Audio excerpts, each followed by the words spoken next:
ধৰি তেওঁলোকে চৰকাৰ কৰিবলগীয়া হৈছিল। এই প্ৰমোদ বড়োক কৈছিল যে তোমালোকে আমাক সমৰ্থন কৰা, নহ'লে আমি চৰকাৰ কৰিবলৈ নোৱাৰো।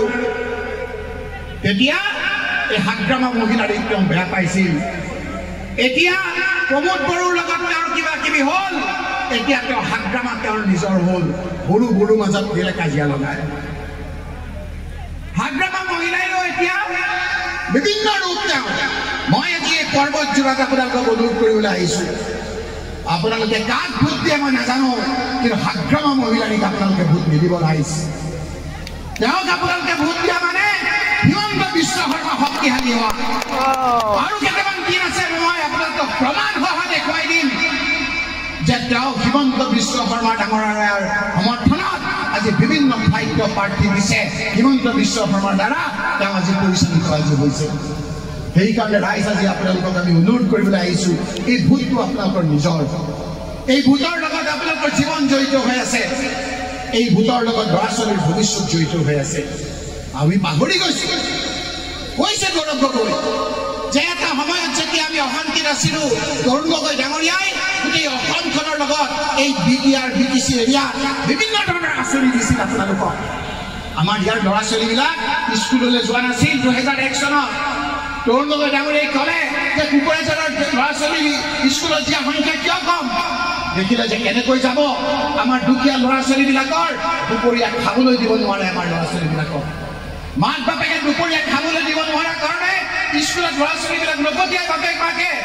তৰুণ গগৈ ডাঙৰীয়াই ক'লে যে মোৰ BTC এৰিয়া যদি আগবাঢ়ি নাযায়, মোৰ কোকৰাঝাৰ জিলাখন যদি আগবাঢ়ি নাযায়, তেতিয়া মই কেনেকৈ কম মোৰ অসমখন আগবাঢ়ি গৈছে?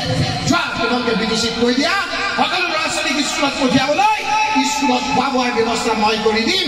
এই যে দুপৰীয়া স্কুলত খোৱাৰ ব্যৱস্থা কৰিছিল, এইটো তৰুণ গগৈ চৰকাৰে কৰিছিল, হিমন্ত বিশ্বই কৰা নাই। আমি পাহৰি গৈছোঁ। তাৰপিছত স্কুলত ল'ৰা ছোৱালীবিলাক নাযায়। তৰুণ গগৈ ডাঙৰীয়াই কৈছে মইতো খোৱা দিলোঁ, তাৰপিছত কিয় যোৱা নাই? কৈছে কেনেকৈ যাব? ধনী ধনী মানুহবিলাকে ধুনীয়া ধুনীয়া কাপোৰ কিনি যায়, দুখীয়া মানুহবিলাকৰ পইচা নাই, বাপেক মাকে পইচা দিব নোৱাৰে, কাপোৰ কিনিব নোৱাৰে, সেইকাৰণে স্কুললৈ নাযায়। কৈছে যোৱা তোমালোকে BTR কোকৰাঝাৰত পোৱাগৈ, দুখীয়া ধনী সকলোৱে একেধৰণৰ ড্ৰেছ কৰি যাব লাগিব। মই স্কুলবিলাকত ইউনিফৰ্ম মই ফ্ৰী দিছোঁ।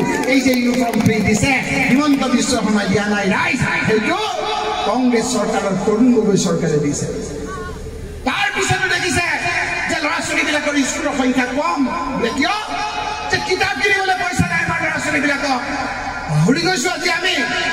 এই যে বিনামূলীয়া যে কিতাপৰ ব্যৱস্থা, সেইটো তৰুণ গগৈ চৰকাৰে কৰিছে, অন্যায় কৰাই নাই ৰাইজ, তৰুণ গগৈ দিছে ৰাইজ। কি সুন্দৰ পৰিৱেশ আছিল।